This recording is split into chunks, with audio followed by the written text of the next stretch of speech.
Bueno, estamos con Martín Prats, abogado del Instituto Nacional de Derechos Humanos y profesor de la FIC. Y mi nombre es Agustín, estoy para el portal de APU. Y vamos a hablar sobre la ley de medios, el proyecto vigente y el que está en tratativas. Entonces, la primera pregunta que te voy a hacer es de cuál concepción parte del proyecto vigente y cuál concepción parte del proyecto que está en tratamiento. Bien, perfecto. Bueno, em, la ley vigente, la ley 19.307, es una ley que parte de ubicar el tema de la regulación de los servicios de comunicación audiovisual como un tema de derechos humanos, un tema a partir del cual se ejerce uno de esos derechos, que es fundamentalmente la libertad de expresión y la libertad de información. Entonces, si uno analiza esa extensa ley de más de 200 artículos, uno entiende que hay varios principios congruentes con un enfoque de derechos. Desde el reconocimiento de los derechos de las personas hacia, y con los medios de comunicación, hacia también los derechos de transparencia y participación ciudadana en la regulación de la asignación de frecuencias o la concesión de autorizaciones o licencias, también la participación ciudadana en toda la institucionalidad que esa ley crea. Es decir, entonces uno puede ver atrás de la ley una filosofía que precisamente se preocupa por entender a los servicios de comunicación audiovisual como un medio de comunicación a través del cual se ejercen derechos humanos y por lo tanto existe el derecho de acceso a los medios, pero también entender a los medios como un escenario donde están en juego los derechos. Entonces, cómo protegerlos, respetarlos, protegerlos y promoverlos y garantizarlos al mismo tiempo. Entonces, la ley crea distintas instancias, distintos espacios, precisamente para estas cuatro grandes obligaciones que tiene el Estado en materia de derechos, ¿no? Respetar la libertad de expresión, pero también protegerla, promoverla y garantizarla.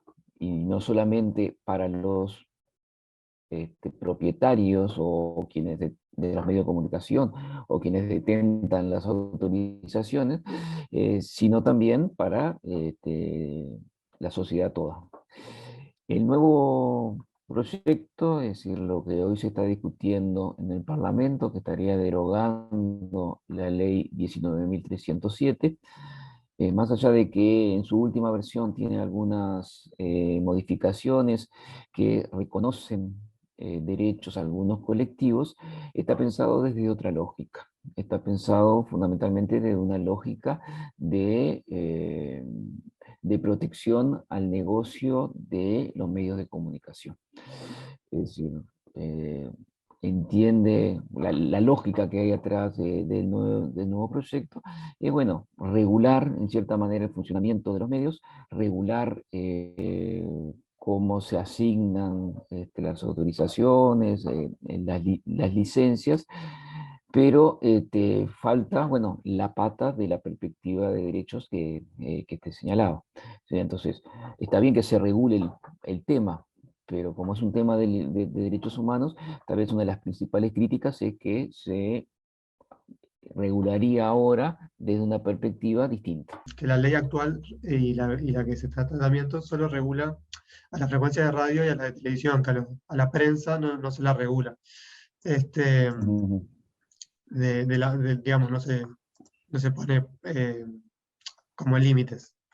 ujú. ¿Cuáles son los riesgos para la discusión público-democrática de la concentración de los medios en pocas manos? Bueno, uno de los principios de la libertad de expresión es precisamente que es un derecho de dar, buscar, recibir información a través precisamente de cualquier medio. Los medios de comunicación audiovisual, bueno, son uno de los medios posibles a través de los cuales se ejerce la libertad de expresión. Los servicios de comunicación audiovisual tienen una particularidad como medio de comunicación, y es que necesariamente requieren de una regulación estatal. Por ejemplo, ¿no? Aquellos que utilizan el espectro radioeléctrico, como son los canales de televisión abierta, o como pueden ser también los servicios de radio, de radiodifusión, que también utilizan este espectro, utilizan un recurso público, un bien público, que es el espectro, que es, como lo dicen varios instrumentos, tratados internacionales, es patrimonio de la humanidad. Los estados lo único que hacen es regular el manejo de ese medio. Es decir, por una cuestión de escasez de ese recurso, es imposible que existan infinitos medios de servicio de comunicación abiertos porque, bueno, el espectro se saturaría. Entonces, el Estado tiene el deber de organizarlo, tiene el deber de regularlo en un sentido de orden, sino en un sentido de, bueno, darle funcionalidad al espectro. Lo mismo pasa con otros servicios de comunicación audiovisual que no utilizan el radio espectro, ¿no? Como puede ser la televisión por abonados que utilizan ya sea el cable o la vía satelital. Eso requiere regulación, requiere que el Estado establezca pautas sobre cómo acceder a los mismos. Bueno, pero como es un bien finito, como son recursos escasos, este, uno de los principios de la libertad de expresión también es promover el pluralismo y la diversidad. Es decir, que existan medios plurales y diversos donde la sociedad pueda dar y recibir distintos mensajes, ya sea información, ya sea productos culturales, ya sea productos de entretenimiento, ya sea acceso a eventos de interés público. Es decir, para que la libertad de expresión se pueda ejercer debidamente por parte de toda la sociedad, uno de los puntales es precisamente la diversidad y pluralismo de ofertas. Em, si en la regulación de los medios que hace el Estado, a través de leyes o a través de disposiciones administrativas, no se promueve esa diversidad, precisamente lo que puede llegar a pasar es que las ofertas sean muy uniformes. Este, entonces, si los bienes son escasos y no hay medidas legales que impidan la concentración de esos medios escasos en pocas manos, se afecta precisamente este pluralismo de mensajes. Y sobre todo, cuando falta pluralismo, cuando falta diversidad, los sectores sociales o los colectivos sociales más afectados son los más vulnerables, es decir, los que tienen más dificultad para acceder a los medios o para poder hacer visible su mensaje o también poder recibir contenidos que realmente le interesen. Entonces, cuando hay concentración de medios, se empobrece la información, se empobrecen las ofertas culturales y generalmente los sectores más afectados son los sectores sociales más vulnerables. ¿Cómo puede trabajar el Instituto Nacional de Derechos Humanos en este tipo de circunstancias? ¿Advierte, va a distintas instancias del Poder Legislativo, Poder Ejecutivo? ¿Cómo es que trabaja? ¿Cómo Sí, a ver, funciona? la ley de creación de la Institución Nacional de Derechos Humanos es la 18.466. Es una ley del año 2008. Em, Esa ley,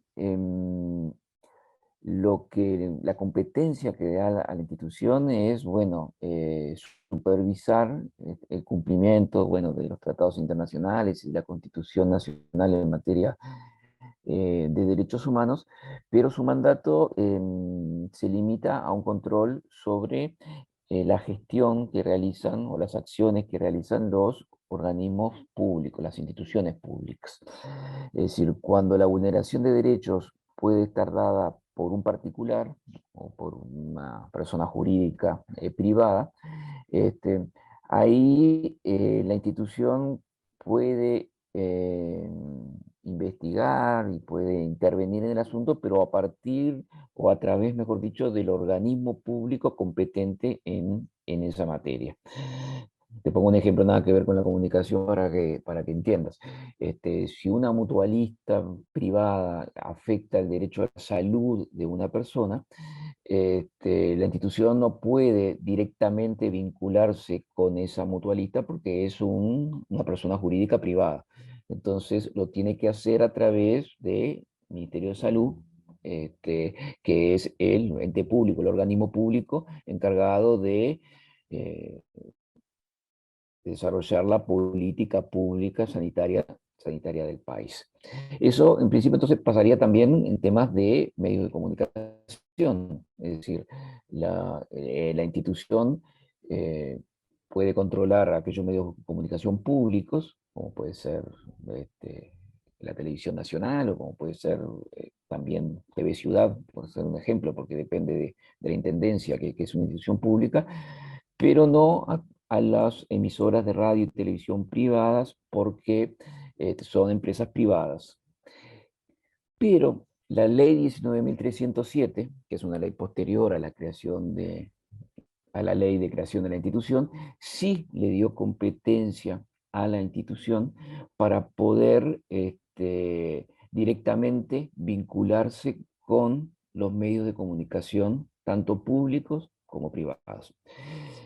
Entonces, puede recibir denuncias cuando una persona o un grupo de personas entiende que un medio de comunicación ha vulnerado sus derechos, y entonces puede intervenir, puede pedir información, y la institución, si entiende que existió una vulneración de derechos, puede realizar recomendaciones, ya sea a la institución pública o a la privada, puede hacer recomendaciones de cómo hacer cesar la violación o la vulneración, si la misma está sucediendo, o si esta ya sucedió, establecer o recomendar, mejor dicho, alguna forma de reparación, o también recomendar alguna garantía de que hechos como los que sucedieron no vuelvan a darse, es decir, una garantía de no repetición.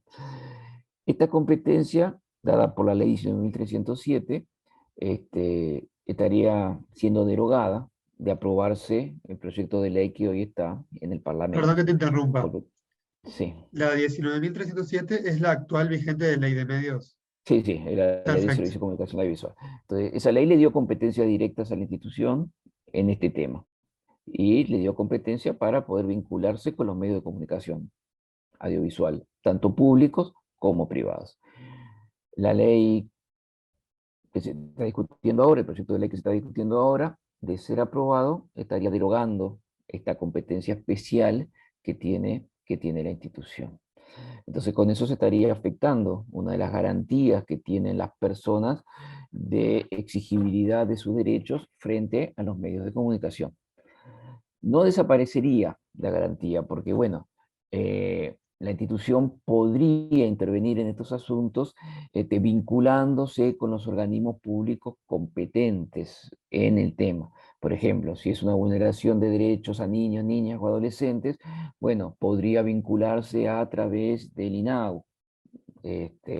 O, bueno, si es otro tema de un servicio privado, un servicio de comunicación privado, tal vez poder vincularse a través de la Dirección Nacional de Telecomunicaciones, o, no sé, según el tema, tal vez hasta el Ministerio de Educación y Cultura. Pero bueno, eso lleva también a que aparezcan intermediarios. Entonces lo que hace que las cuestiones se demoren, se puedan demorar. Entonces, el efecto de una acción de la institución de derechos humanos en estos temas se debilitaría. No, es decir, no desaparecería del todo porque volveríamos al marco de la ley de creación de la institución, que es la 18466, pero se debilitaría o se enlentecería la acción que pudiera desarrollar en estos temas. ¿Cómo el Instituto Nacional toma conocimiento del tratamiento de cambio de ley? ¿Lo toma por sí mismo, digamos, de oficio, o llega a través de colectivos que se acercan al Instituto Nacional? No, Es decir, es un tema de notoriedad pública. Es decir, Sí, ya el año pasado, cuando el Poder Ejecutivo presentó el proyecto de ley, la institución que tiene dentro de sus competencias asesorar al Poder Legislativo en los procesos de aprobación de la ley, asesorando, informando desde una perspectiva de derechos, bueno, allá por octubre del año pasado, este, se presentó ante la Comisión de Industria de Cámara de Diputados, que es la que hoy tiene el proyecto, y presentó su informe. Este, y fue por iniciativa propia de la institución.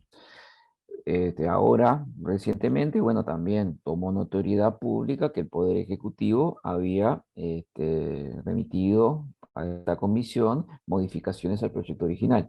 Entonces, bueno, la institución también volvió a rever aquel informe, vio cuáles son las modificaciones actuales y, bueno, entendió pertinente hacer una declaración sobre estas modificaciones recientes que ahora se han tratado.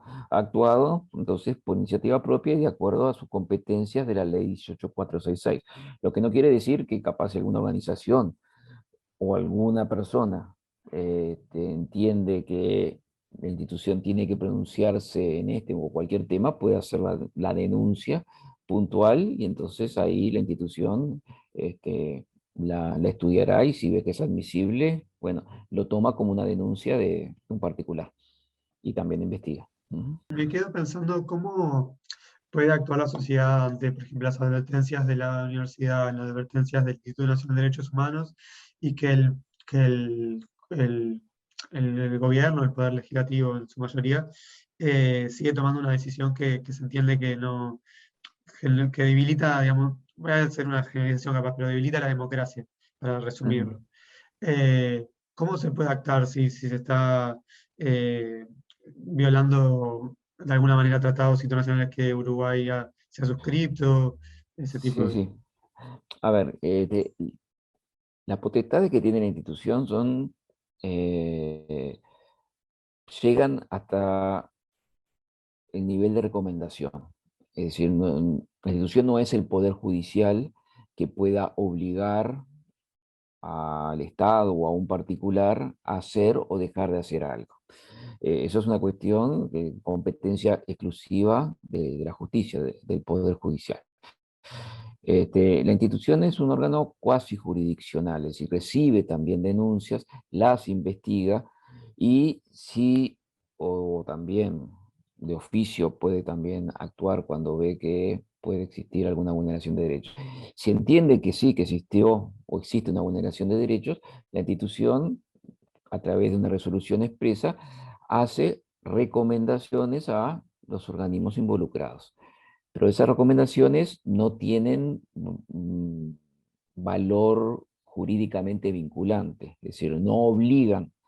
El organismo puede decir, no estoy de acuerdo con esta resolución y no acatarla. Sería una especie de mandato moral, pero no una obligación jurídica el aceptar las recomendaciones. Este, lo mismo pasa, bueno, en estos temas de proyectos de ley, es decir, la institución tiene competencia para opinar y asesorar al poder legislativo, así como también a cualquier autoridad pública en materia legislativa. Es decir, hay una ley donde están en juego derechos humanos, la institución opina, informa, pero su opinión tampoco es vinculante, es decir, tampoco obliga al poder legislativo a seguir lo que la institución entiende que se debe hacer. Bueno, la institución después hace informes anuales donde se señala este, lo- cuáles resoluciones o cuáles informes de la institución no fueron aceptados por los organismos correspondientes. Pero Ah, es eso, no puede llegar a obligarlos. la ley vigente, la 19.307, pasó por el escrutinio del Poder Judicial en varias impugnaciones de- Ujú. que se consideraban inconstitucionales y recibió muy pocas. Esta Ujú. ley, bueno, todavía no está aprobada, pero se prevé que pueda pasar algún tipo de procedimiento similar que sea impugnada ante la justicia o ya se ve que hay algún tipo de artículos que sean de alguna forma Este, contra la norma? ahí, bueno, este, el sistema uruguayo de acciones de inconstitucionalidad contra una ley es un sistema que en otra parte del mundo hay sistemas distintos, pero el Ajá, sistema uruguayo, que está establecido en la Constitución, es que cualquier particular que se sienta eh, afectado por una ley a la cual considera, ya sea en los aspectos formales o sustanciales, inconstitucional, presente ante la Suprema Corte de Justicia esa acción, pero es para el caso particular y concreto. Es decir, solamente de declararse una inconstitucionalidad, eso el efecto que tendría es que esa ley no se aplica para el caso concreto, es decir, para el particular que presentó el recurso y bueno, y que la Suprema Corte de Justicia le dio la razón. Entonces es difícil un poco aventurarse en el sentido de si ante el texto de la nueva ley alguna persona pueda sentirse afectada en su interés particular y legítimo y presentar una acción de inconstitucionalidad. Este, Hay otro tema tal vez un poco más que trasciende un poco esto, y que es el tema de em, que es un tema conceptual de derechos humanos, que es el tema de la progresividad de los derechos y la prohibición de la regresividad. Que eso está entendido como un estándar de derechos humanos a nivel internacional y que a partir del artículo 72 de la Constitución podríamos considerarlo también como un estándar de derechos humanos en el Uruguay. ¿Qué significa esto de progresividad y prohibición de regresividad? Es decir, que una vez que el Estado da una cobertura de derechos humanos, una vez que el Estado realiza acciones concretas, ya sea en materia legislativa o administrativa, de protección y promoción de derechos, después no puede haber una regresión, es decir, el Estado después no puede dar marcha atrás y quitar garantías. Entonces uno puede entender tal vez eh, que si se deroga la ley 19.307, se estarían derogando garantías de las personas en materia de protección de sus derechos. Entonces, pensándolo, ¿no? Podría existir sí acciones de inconstitucionalidad frente a no frente a la derogación total de la ley, pero sí inconstitucionalidad frente a las derogaciones de aquellos artículos que promueven y protegen derechos de la ley 19.307. Como la ley, o el proyecto de ley que se está discutiendo ahora, fundamentalmente a lo que trata es al tema regulatorio de asignación de frecuencias, ahí, más allá que uno pueda estar de acuerdo o no estar de acuerdo, no surgen evidentes inconstitucionalidades. Este, y también discutir el nivel de concentración que promueve esta ley es también tal vez una cuestión más de política pública que una cuestión de constitucionalidad. Entonces, por ahí, si se aprueba el texto actual que se está discutiendo, tal vez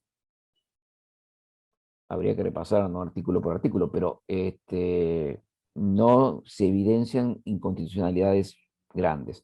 Sí podría haber una inconstitucionalidad en el artículo final del proyecto que deroga toda la ley 19.307. Entonces, si se deroga algunas garantías en el ejercicio de los derechos, ahí tal vez un particular que se sienta afectado podría presentar una acción y bueno, ver qué opina la Suprema Corte de Justicia con respecto a esto.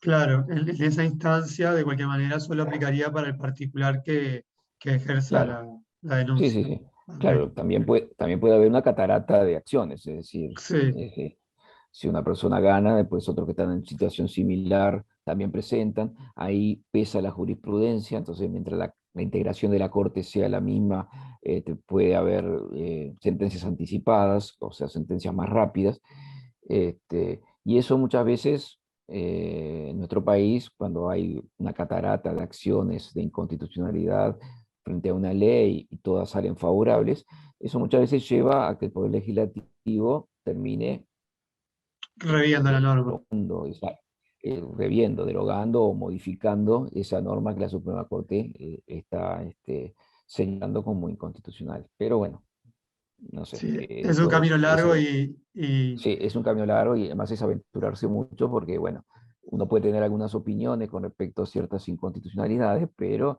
quien decide es la Suprema Corte de Justicia. Es decir, cuando por ahí escuchás que un político o alguien dice esto es inconstitucional, bueno, es una opinión personal. La opinión válida en estos temas es de la Suprema Corte de Justicia. esto puede llegar a tratarse en la Corte Interamericana de Derechos Humanos de alguna forma, o puede llegar a hacer también recomendaciones, pues, ¿es informada la Corte de esto? Nada, lo que pasa es que llegar a la Corte Interamericana de Derechos Humanos, por ejemplo, o llegar al Comité de Derechos Humanos de la ONU, que son los dos caminos mediante uno puede denunciar internacionalmente una vulneración de derechos de un Estado, son caminos muy largos, ¿no? Que por un lado requieren primero que haya un agotamiento de todos los recursos internos.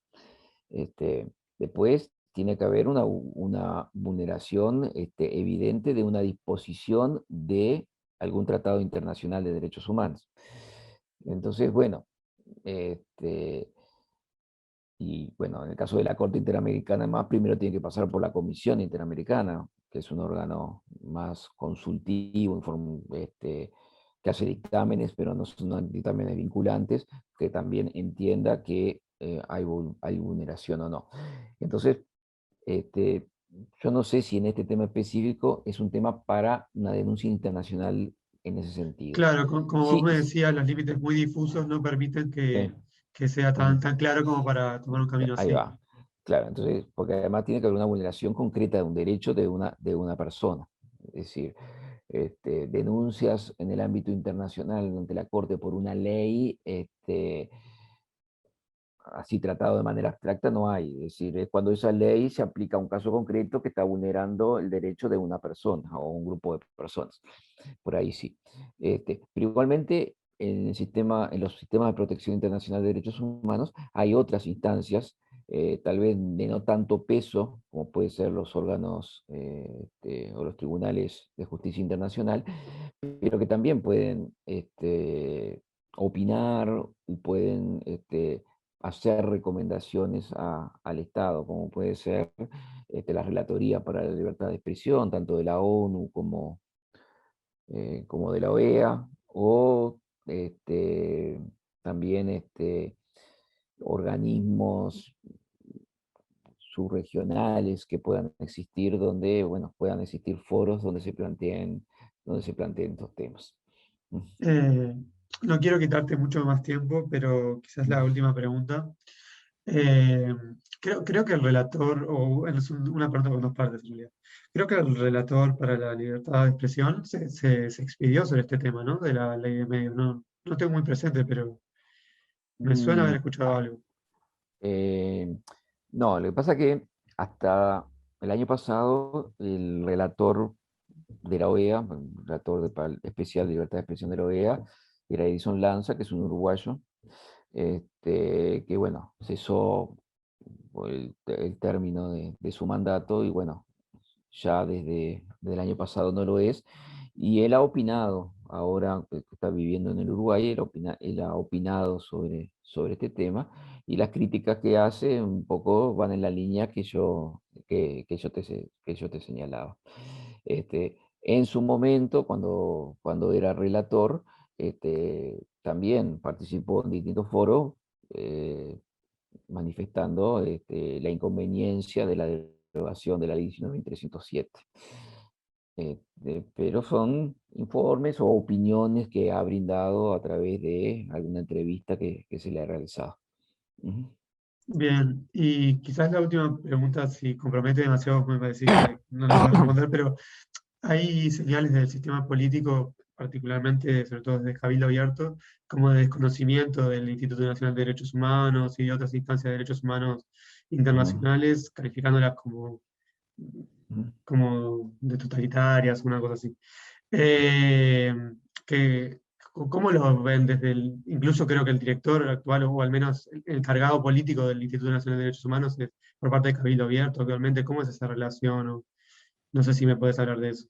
No, a ver, Quizás más en este eh, tema, no sé, lo que capaz pasa que es me fui mucho que de tema. el rol de cualquier institución nacional de derechos humanos o Defensoría del Pueblo en todos los países, no solamente en Uruguay, en todos los países, además es una institución que en los últimos 30, 40 años, bueno, se ha ido constituyendo prácticamente en América Latina, en todos los países, y bueno, en Europa también hay modelos de Defensoría del Pueblo.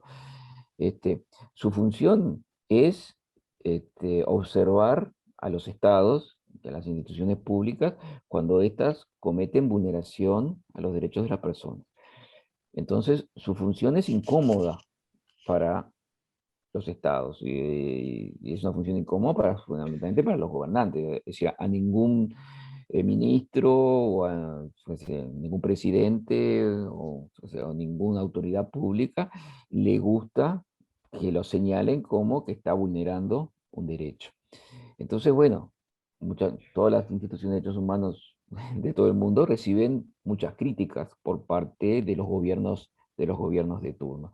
A veces más fuertes, a veces más veladas, a veces en otros países también con amenazas de derogación de- de las defensorías o de la institución o críticas permanentes en cuanto a que son instituciones que se politizan o que representan intereses espurios, etcétera, etcétera, etcétera.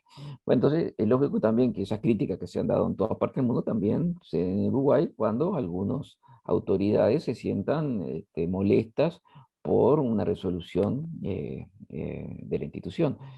Pero bueno, están en su derecho de criticarla también, es decir, y no estar de acuerdo. Como te decía, las resoluciones no son vinculantes, no es un poder judicial que te esté obligando a hacer algo o dejar de hacer algo. Simplemente recomienda hacer algo o dejar de hacer algo. El gobernante al cual va dirigido esa resolución puede estar de acuerdo con esa resolución y bueno, y acatarla, y puede no estar de acuerdo. La institución y la ley de la creación de la institución también pide a los organismos públicos que cuando no están de acuerdo con una resolución, contesten la misma y digan por qué no están de acuerdo. Algunos lo hacen, otros no lo hacen. Y a veces los que no lo hacen, su, su respuesta es el silencio, y otros, bueno, se les ocurre salir, también está en su derecho, ¿no? De salir a la opinión pública, a la prensa, a criticar ese fallo. Entonces, bueno.